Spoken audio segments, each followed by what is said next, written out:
Vous avez vu la théorie avec quelques retours d'expérience avec Nicolas. Maintenant, je vais vous parler de mise en œuvre, et notamment ce qu'on appelle des anti-patterns. Un anti-pattern, c'est des pratiques à ne pas forcément reproduire parce que ça produit des effets de bord qu'on n'escomptait pas au début. Donc, je ferai deux parties. La première partie, comme Nicolas l'a dit au début, c'est pas parce que vous avez utilisé du Scrum ou toute autre méthodologie que ça va marcher. En informatique, il y a eu beaucoup de solutions vendues.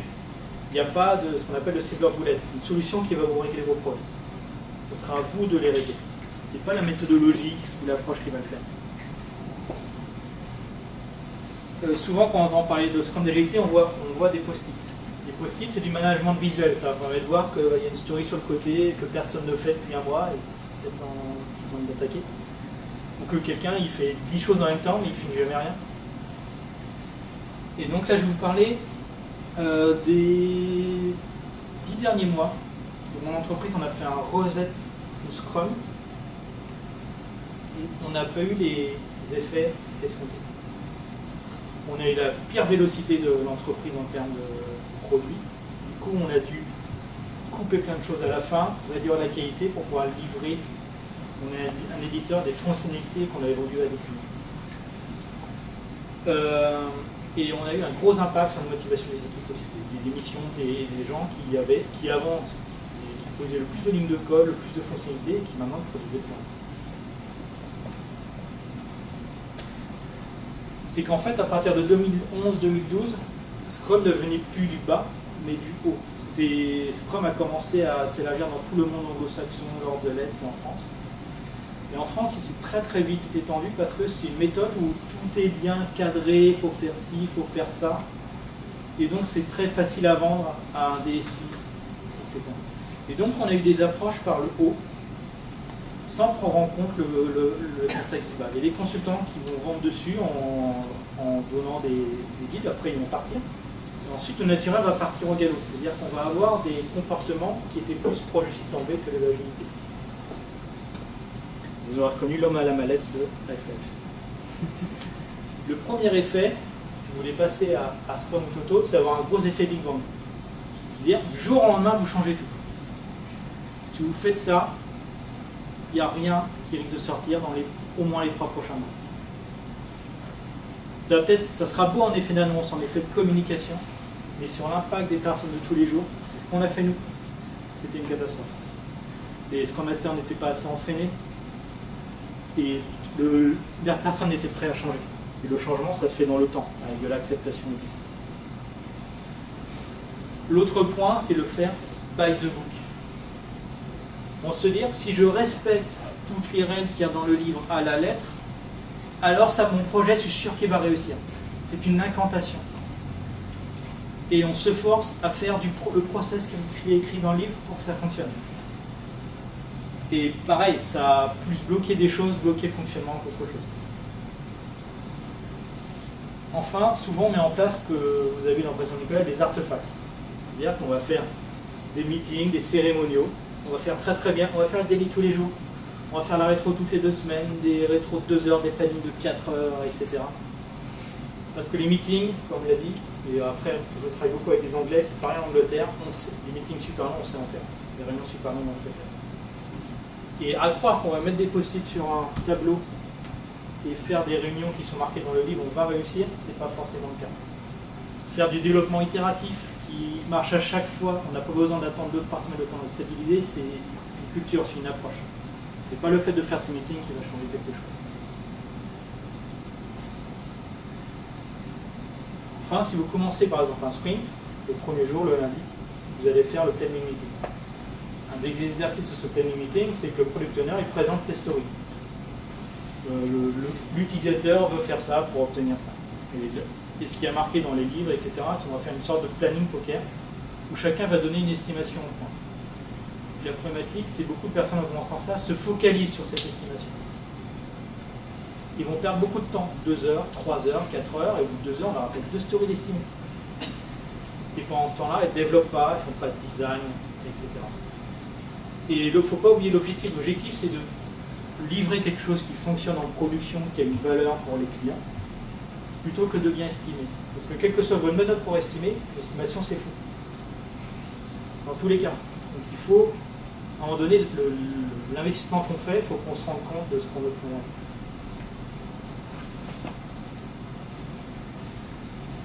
Ensuite, une vélocité d'une équipe, ça se travaille dans le temps. On l'a au bout de 6 mois, 8 mois, ça dépend des équipes, le temps que l'équipe se rôde ensemble. C'est basé sur l'équipe pour que ça tourne bien. Souvent, on fait 1 ou 2 sprints et ensuite, on va faire des gros plannings à la cycle en V pour dire voilà, ok, on a fait 25 points le premier sprint. Si je fais une projection, je devrais arriver là à ce moment-là. Il faut avoir de la maturité, il faut attendre quelques temps avant d'avoir la vraie vélocité de l'équipe. Parce qu'au début, ça va faire ça. Donc, c'est pas utilisable. Tant que la vélocité n'est pas stabilisée, vous ne pouvez pas vraiment l'utiliser pour la planification. Il faut l'utiliser, mais avec une marge d'erreur importante.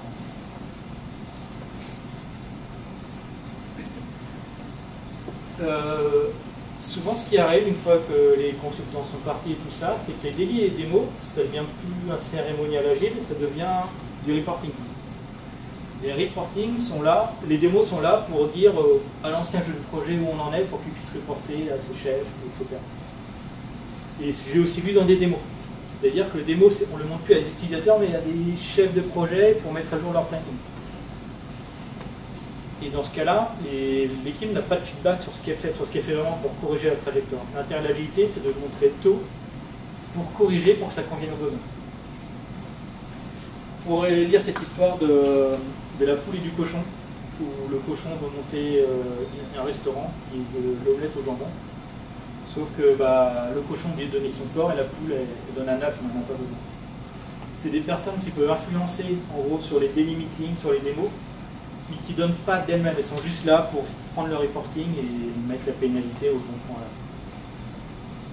Il faut bien faire attention que les personnes soient engagées dans le projet. Et ça, en fait, ça arrive parce qu'on est rentré dans le waterfall, dans le cycle en V, où, en gros, on va suivre les process du livre, plutôt que de faire attention aux interactions entre les personnes et au contexte.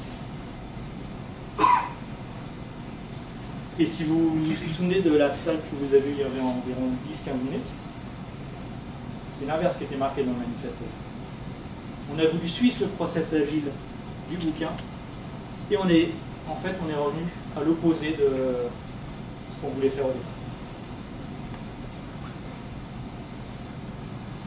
Donc comme je vous l'ai dit au tout début, il y a ça pour du turnover. Le turnover, c'est les gens qui partent et qui arrivent, donc passage de connaissances, etc. Perte de connaissances. La motivation en baisse et la pire vélocité qu'on ait eue, une qualité qui a dû être coupée à la fin.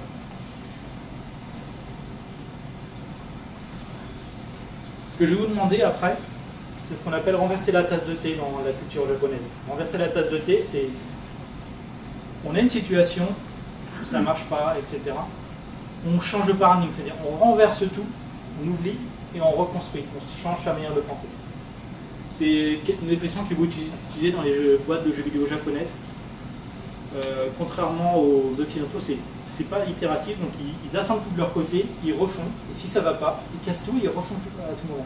Et à ce moment, ils cassent tout et ils refont. Donc maintenant, je vous ai un peu ruiné le moral sur Scrum.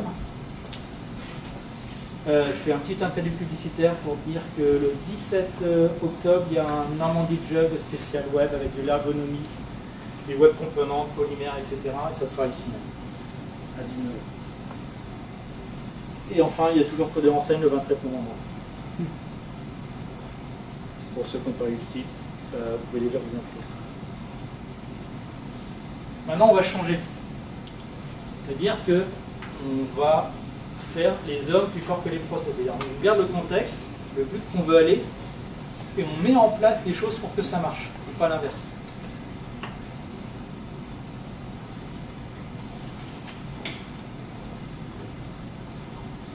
Donc on va en parler de mise en œuvre.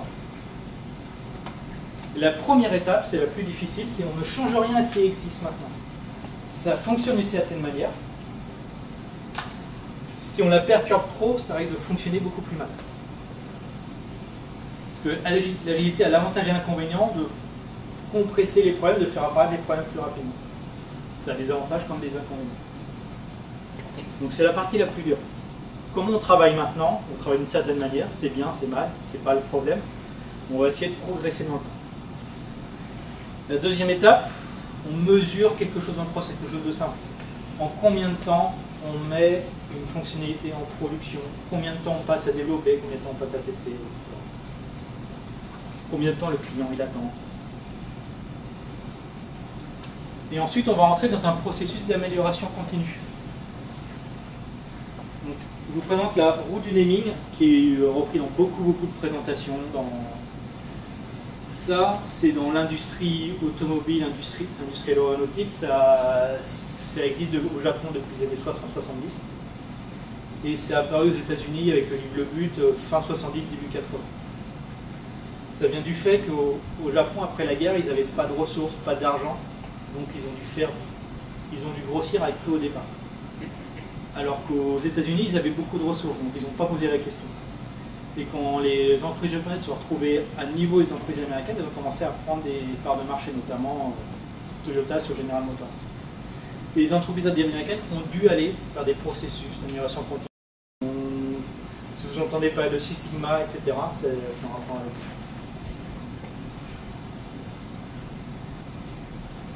Donc d'abord, on va choisir de mettre en place une pratique. Ensuite, on va faire pendant un certain nombre de temps. Et après, on va voir si ça a des beaux effets, des mauvais effets, ou pas d'effets du tout. Ensuite, on va ajuster. Est-ce qu'on l'enlève? Est-ce qu'on la garde? Et est-ce qu'on ajoute quelque chose? Et on continue. On fait la roue. L'objectif, c'est de ne pas suivre une méthode aveuglément. C'est-à-dire que c'est votre contexte, c'est pas celui du voisin. C'est vos hommes, vos développeurs. Et votre contexte va évoluer avec le marché, avec les nouveaux recrutements, avec les départs, etc. Avec un nouveau chef. Et en fait, vous avez votre postulat de départ, on va l'améliorer en permanence. Donc je vais vous donner quelques éléments sur les mesures possibles, des actions possibles, des ajustements possibles. Pour la mesure, je vous ai pris des vraies copies d'écran de projets auxquels j'ai participé les 2 dernières années. Vous avez d'abord première chose qui est le temps de cycle. Le temps de cycle, c'est le product owner à l'idée jusqu'à temps qu'elle arrive en production. La partie jaune, c'est la story, elle est prête, elle est en préparation, mais elle n'est pas encore commencé à les développer. Parce qu'il ne peut pas tout faire en même temps. La partie bleue, c'est le développement. La partie violette, c'est en attente que ce soit testé. Donc, se dire, déjà, on a un système avec un environnement de test, un environnement de production, un environnement de... Ensuite, on a la partie QA, donc qualité acceptance, c'est la partie test pour savoir si ça fonctionne bien, qu'il n'y a pas de migration, tout ça. Enfin, la partie rouge, c'est l'attente jusqu'à la mise en production. La partie jaune est assez difficile à utiliser parce que ça va dépendre des changements de priorité au niveau de l'entreprise. Ça ne veut pas forcément dire que le product owner il met du temps ou pas. C'est-à-dire qu'il peut y avoir des changements stratégiques. Si vous regardez la partie dev pure qu'on a mesurée, c'est moins de 11% du temps. Et c'est celle qu'on cherche à optimiser plus. Après, on voit les points de temps d'attente où il n'y a pas assez de monde à la QA comme dans beaucoup d'entreprises. Pas seulement pour tester voir si ça marche. Si vous êtes une plus petite start-up, vous avez forcément moins cette problématique. Et après, il y a un petit peu de temps d'attente de mise en production, etc. Ensuite, vous avez le temps de réalisation qu'on va appeler lead time, où là, on enlève la partie backlog et c'est vraiment dev, QA, dev, attente, QA, production. En gros, ça vous permet de voir l'évolution.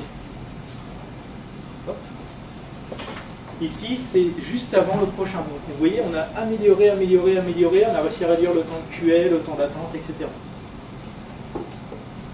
Là, on a vu la prochaine, ça ne s'est pas passé comme on voulait. Le temps de dev a augmenté, mais la QA ne pouvait pas travailler. Et donc, on a mis entre 70 et 80 jours, pas ouvrés, mais total, entre le début du développement et la disponibilité pour le client. Vous avez des jours ici, là vous avez les dates. Donc, après, pour une startup, ça peut être plus court parce qu'il y a moins de temps ici, etc. Mais c'est rien que ça, c'est pour vous montrer comment ça évolue. Après, c'est des indicateurs en fonction de votre contexte. Vous avez la productivité qui peut être un nombre de stories par semaine, par mois ou en points, ça dépend comment vous fonctionnez. Ça permet de voir s'il y a des ralentissements ou pas. Vous avez le burn-up ou le burn-down que Nicolas a présenté en partie. Donc là, c'est un vrai qui vient du terrain. La partie rouge, c'est les défaites qu'on a mis à part. Donc, il y en avait un léger problème de qualité, comme vous pouvez le voir. La partie verte, c'est les stories qui étaient prévues. La partie jaune, c'est ce qui a été rajouté après coup. Et la partie violette, c'est le de la dette technique. Ouais, c'est les stories techniques. On améliore des connexions à la base de données, de la performance et tout ça. Et là, initialement, on devait faire 72 stories de type fonctionnalité pour le client. À un moment donné, on a fait Eric c'est le product owner. On ne va pas y arriver, il faut qu'on enlève une partie. Et on a réduit. Parce que ici, on a eu une grosse charge au niveau de la correction de jeu. Vous avez des suivis de bugs classiques. Je n'irai pas plus loin, c'est entre beaucoup de sociétés. C'est comment le nombre de bugs qui évolue, depuis quand. Donc ça, c'est plein d'exemples. Et le dernier, qui est plus ressources humaines, c'est qu'on a fait cette année à cause des problèmes de motivation qui commençaient à se voir, c'est un sondage pour savoir si les gens étaient heureux ou pas. Heureux dans leur équipe, heureux dans leur entreprise. Vous avez les nudges de points et vous avez et là vous avez la tendance. On a réussi à l'améliorer à ce moment-là parce qu'on a mis un peu de côté les process. Mais ça part du postulat, après c'est mon postulat, que si les personnes sont motivées, on aura plus de productivité et plus de qualité. Si vous pensez le contraire, il ne faut pas utiliser ça. Ensuite, en termes d'action sur votre process, il y a énormément de possibilités. Je vais lister une partie qui sont liées à Scrum ou Kanban. Il y a la partie, est-ce qu'on travaille en sprint ou en flux? Quelle est la valeur ajoutée de travailler en sprint? De travailler par 2 semaines, de s'engager pour 2 semaines et de livrer un truc au bout de 2 semaines. Parce que ça n'a pas que des effets positifs. Il y a des effets négatifs, comme il y a plein de petites stories qui ne passent pas, qu'on ne peut jamais mettre. Il y a souvent des notions de la première semaine, cool, la deuxième semaine on accélère, on coupe les tests et tout ça, après les gens sont fatigués, ils sont cool, et après ils accélèrent. Et ça c'est un effet qui est difficile à gérer. L'autre point, c'est pas parce que vous êtes en sprint que vous travaillez de manière itérative.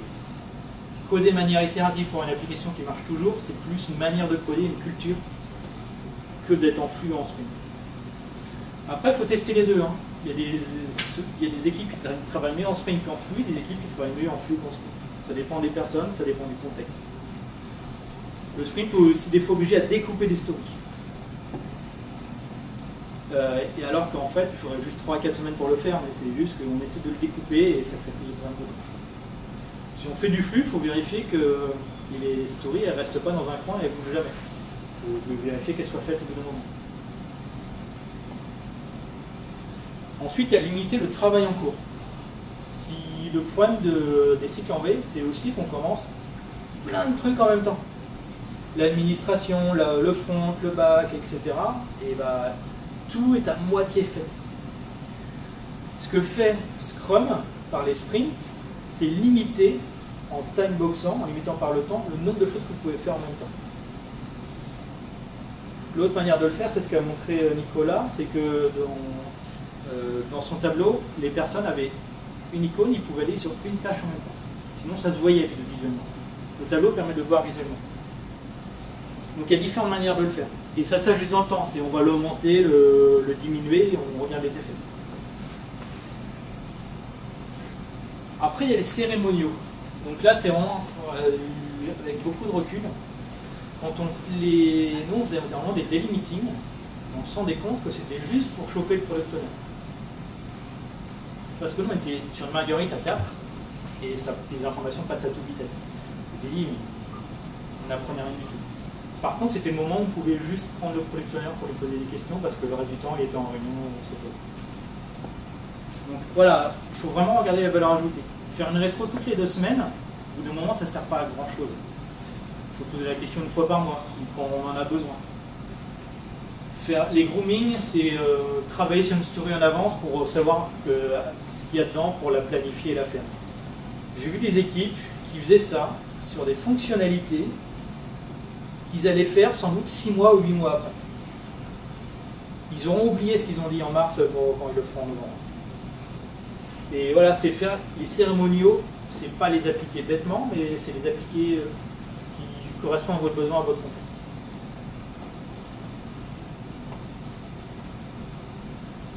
Après, là je vais encore plus loin, c'est est-ce qu'on estime ou on n'estime pas. Je vous ai mis, ce qui provient aussi de toute l'approche Toyota, le MUDA. C'est tout ce qui est sans valeur au charge lourde, c'est du gaspillage, ça ne sert à rien, ça n'apporte pas de valeur ajoutée. Est-ce que passer 3 heures par semaine à estimer des stories pour remplir des plannings, c'est une valeur pour la société? Oui ou non, ça dépend. Quand vous êtes une société de service et que vous vous rendez compte, vous devez travailler sur un chiffrage, ça a une valeur ajoutée, parce que ce qu'il va faire, si vous avez une marge ou pas pour gagner de l'argent, pour payer les employés. Si vous êtes chez un éditeur et que c'est vraiment très tactique, est-ce que ça a vraiment un intérêt? Après, si on a besoin pour le reporting, pour obtenir un budget, c'est un intérêt. Si c'est juste pour voir, il ne faut pas oublier que dans Scrum, c'est pour voir si on ne va pas se prendre un mur, hein, l'estimation. Elle sera fausse dans tous les cas, mais c'est juste pour voir si on va y arriver. Est-ce que juste passer 1 minute par estimation, ça suffit pour la valeur ajoutée, au lieu de passer 2 heures? Je pose la question. Je ne dis pas qu'une ou l'autre est bonne. Enfin, l'autre point qu'il faut travailler en permanence, c'est la définition de plan. Qu'est-ce que ça veut dire qu'une story est finie? Il faut qu'à la fin, le product owner l'accepte, que ce soit acceptable pour le client, mais pas que. Par exemple, moi je pousse beaucoup pour, quand on livre quelque chose, est-ce que l'exploitation peut le livrer facilement? Est-ce qu'ils ont une documentation? Est-ce qu'il y a des points de monitoring pour savoir si la fonctionnalité que vous livrez, elle fonctionne ou pas? Est-ce qu'ils peuvent la désactiver au cas où elle ne marche pas? Est-ce que la QA, elle a les informations pour savoir comment faire, comment la tester? Est-ce qu'il faut une certaine couverture de test? C'est à vous de décider en fonction de votre entreprise, etc. Mais c'est pas juste j'ai fait un écran, ça que je veux dire. Ça peut aller beaucoup plus loin que ça dépend de votre contexte. Un des points qu'on a commencé à travailler avec le Product Owner, donc on est sur de l'avancée, c'est les textes d'acceptance. Il va vous faire une story, donc c'est en tant qu'utilisateur administratif, je veux donner les droits à telle personne en fonction de ça, etc. Et après, quand on va plus loin, il y a les cas d'erreur, il y a les exceptions et tout ça. Donc, et tout ça, c'est pas dit dans le texte. Les développeurs vont faire l'écran, le product owner, il va refuser parce que, en fait, lui, il regarde autre chose que ça. Donc, ce qu'on est en train de faire, c'est lui demander de rédiger les textes d'acceptance. Pour ceux qui sont Scrum Master, acheter des livres avec les jeux pour les rétros, il y a des choses là-dessus. Juste à base de dessin pour faire comprendre ça. Il y a un test d'acceptance qui fait en sorte de manière de le faire, c'est ce qu'on appelle le Jerkins, un petit cornichon. Et c'est basé sur tout ce qui est behavior, domain driven, c'est-à-dire on décrit un comportement pour faire le. Et en gros, on a tout un ensemble de petites règles, c'est étant donné quelque chose, quand je fais telle action, alors j'ai ça qui apparaît à l'écran. Ou j'ai tel statut en base de données, etc. Ou quand je saisis un login de moins de 3 caractères, alors je dois avoir une exception avec le message. C'est une sorte de, on va dire, de formalisation simplifiée pour faire communiquer entre le métier et la technique.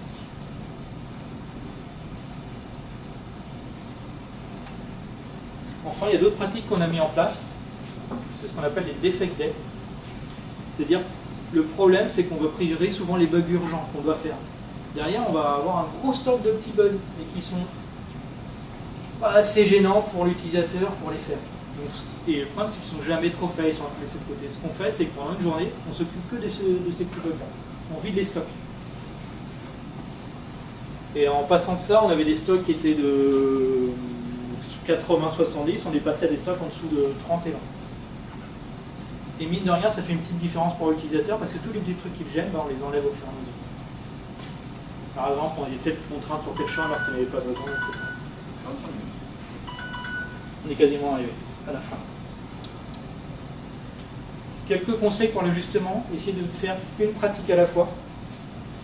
C'est-à-dire que si vous mettez 3 choses en même temps, vous n'allez pas savoir quelle pratique a eu tel effet. Forcément.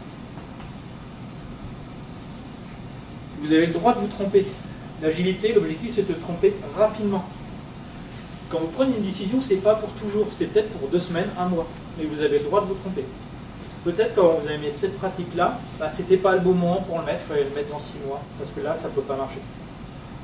Et quand vous prenez une décision, il ne faut pas faire des heures de réunion pour dire ce qu'elle est fait savoir.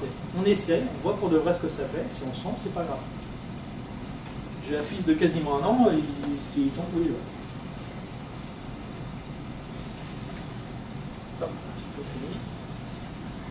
Et donc, suivez pas les bonnes pratiques qu'il y a dans les livres, testez les bonnes pratiques et suivez vos bonnes pratiques.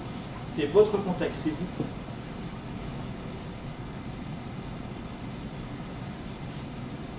Enfin, c'est des choses qu'on reprend rapidement dans les parties agiles. Où, en gros, ça provient des katas japonais dans les arts martiaux. On a le shu, on apprend les fondamentaux, on apprend à être bon. Ensuite, le A, on commence à casser les règles pour essayer de vaincre l'adversaire et tout ça. Et enfin, le ri, comme on connaît les règles, on sait jouer avec et on peut aller sur votre voie. Et le problème, c'est que souvent, on se borne à faire le premier aveuglément, sans penser à aux impacts qu'on est en train de faire sur l'équipe et sur le développement qu'on fait. Enfin, j'aime bien cette citation de Dimitri Bailly, qui est un grand agiliste normand. Voilà. Il travaille maintenant plus sur Paris, donc il est moins disponible. C'est que, à force de trouver des solutions, il y en a qu'on va abandonner, il y en a qu'on va garder.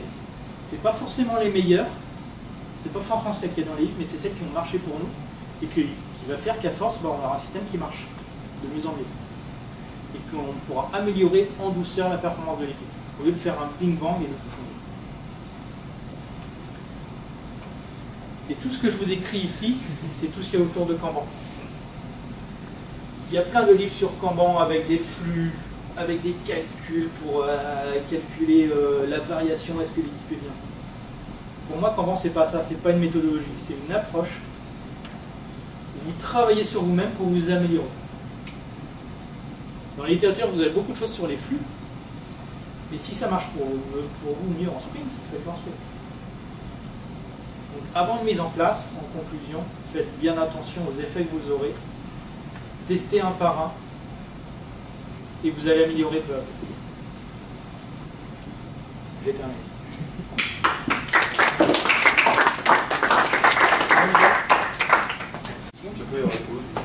On les a écoutés, mais pas tous ont posé. J'ai une question. Est-ce que vous avez une question? J'ai une question, on parle de développeurs, mais ça paraît qu'il y ait l'équipe marketing qui fasse partie du marketing, je sais pas, des métiers qui sont pas du développement et de la... Alors nous, dans toutes les équipes, ils apprennent à plusieurs équipes, mais on a des professionnels des UX, alors en français d'expérience utilisateur, donc avec un rôle d'ergonomie, des rôles de graphisme et tout ça. Où on ne va pas travailler, on ne nous donne pas une copie, on l'a fait, mais c'est on travaille ensemble. Et essaye plutôt ça, on regarde ensemble, ok ça va pas, c'est trop long pour aller ici, on refait, etc. Alors c'est quoi le profil du product owner? Ça c'est une super. C'est le rôle le plus dur dans l'histoire. Ouais. C'est pas forcément, et j'aurais même tendance à dire que c'est idéalement pas un directeur. Parce qu'il faut que ce soit quelqu'un qui soit disponible, que ce soit quelqu'un qui soit au cœur du métier. Donc souvent on a tendance, en tout cas dans les sociétés chez qui je suis passé, chez qui j'interviens encore aujourd'hui, on aurait tendance à dire voilà, la personne qui connaît le métier, c'est le directeur, un tel. Non, en fait, c'est plus son rôle. C'est plus son rôle de la société. Lui, il est là pour manager, il est là pour atteindre des objectifs. Voilà. Moi, je préfère avoir un product owner qui est vraiment la personne qui va utiliser l'application. C'est le meilleur product owner. directeur qui connaît mieux le produit. Exactement. Non, mais par contre, il faut que ça reste quelqu'un qui ait le pouvoir de prendre des décisions. Parce que c'est Ouais. lui qui donne vraiment la direction du produit. Donc il faut qu'il ait quand même un certain pouvoir sur les décisions qu'il va prendre. C'est-à-dire que si en fait vous avez quelqu'un en face de vous qui vous dit oui c'est la probable, puis dès qu'on lui dit bah, ça marche pas, est-ce qu'on adapte et tout, puis qu'il est obligé d'aller redemander et puis qu'on en prend pour transmettre, c'est pas la bonne personne.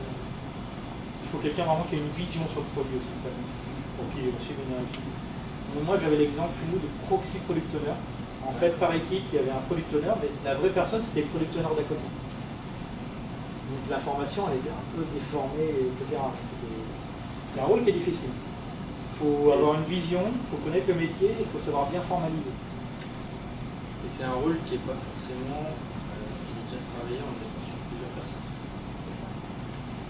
J'ai du mal à voir comment on peut centraliser dans une seule et même personne, une personne qui décide, Ça dépend de la taille une du personne projet. qui connaît l'outil, enfin voilà. C'est pour ça que je vois plus d'intérêt à mettre des proxy product owners autour pour pouvoir représenter. Moi, par exemple, j'ai un product owner, la moitié des utilisateurs sont en Angleterre, la moitié des utilisateurs sont en France. Il manque A, il manque B. Pour à peu près la même chose, il joue un rôle de proxy. Après, il ne peut pas contenter tout le monde. Après, d'un point de vue développeur, il faut qu'il ait une bonne capacité de formalisation, d'être clair dans ce qu'il écrit, dans ce qu'il dit. Et comment on fait si le client n'a pas le temps? En gros, il demande un projet, ça arrive tout le temps. Ah bah c'est ce que je disais en introduction, ouais. C'est effectivement. Quand le client endosse ce rôle de product owner, Bah, moi je mets un proxy de product owner, mais pas le proxy, pas le même type. C'est que je désigne quelqu'un dans mon équipe, quelqu'un qui va avoir plus un profil fonctionnel. D'ailleurs, à l'époque, ce que je faisais, c'est que je prenais les chefs de projet, et quand on était en cycle en on avait des chefs de projet. tu les recycles. Comment? Tu les recycles. Ouais, voilà, je l'ai recyclé en proxy de product owner, c'est exactement ça. Et son rôle, c'était ça, c'était vraiment de faire la proximité, d'aller d'échanger beaucoup, d'aller titiller le client, d'aller le forcer aussi, on va le chercher là où il est. Hein. Si en plus ton client est en Normandie, il est à Paris, ou bah, tant pis, tu y vas, tu prends ta voiture, tu prends le train, tu y vas. Tu le forces à avoir des réunions, mais au fur et à mesure, plus le projet est long, plus le projet est gros, plus il va s'imprimer du métier, puis après il va pouvoir donner des réponses à l'équipe sans passer par l'équipe.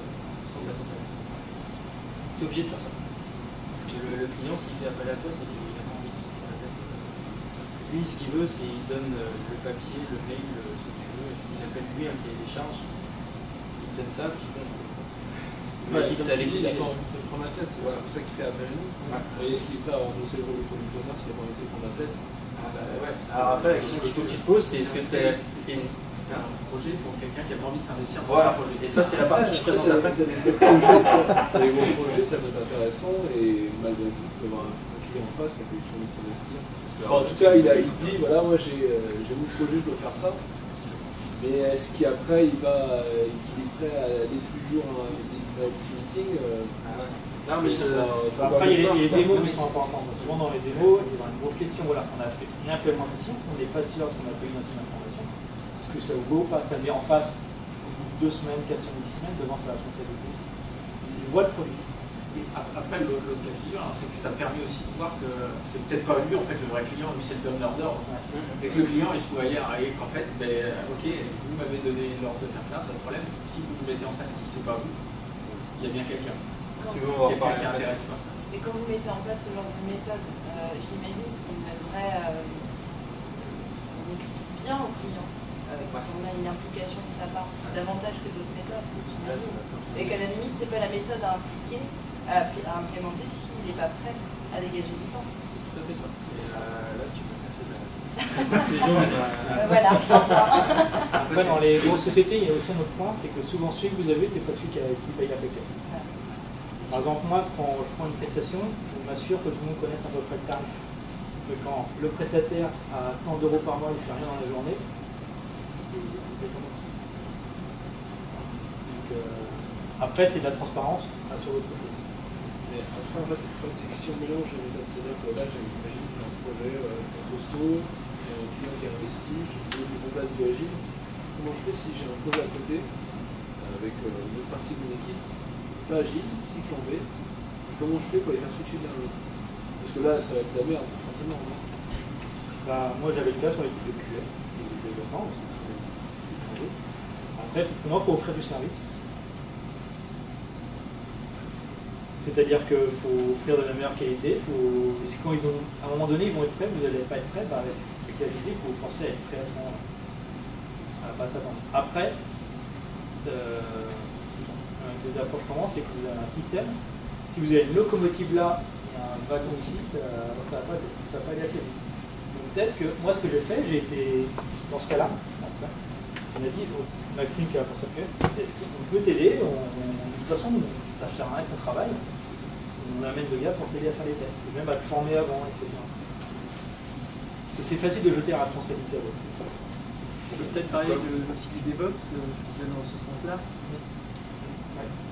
Donc le DevOps, pour ceux qui ne savent pas, c'est toute une mouvance dev aux opérations. L'opération, c'est le déploiement après la production en même temps. C'est pour aider à ce que ça se fasse bien du dev jusqu'à l'exploitation. Parce que vous avez, par les règles métiers avec le product owner, la version d'utilisation, on s'en fiche. Savoir comment on monitor, pour savoir si la fichier est suivante et tout ça. On veut que ça se déploie facilement. Et après, tu verras dans le. Je fais un petit retour d'expérience, les chiffres, etc. Tu peux faire de l'agilité, alors que ton client croit que tu fais du cycle en V. Et j'ai fait, ouais, en bon et en bon. Ouais, c'est comme tu fais sur ce que tu as. Si ce que tu as, c'est du cycle en V, rien n'empêche d'appliquer le principe de dépendance sur du cycle en V. Et d'être un peu mieux que si tu faisais.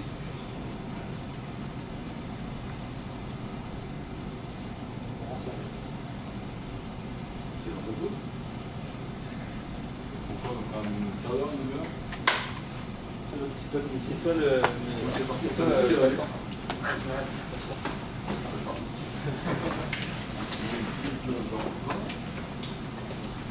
Vous avez combien de temps après? 15 minutes. On dit, on m'attend de discuter sans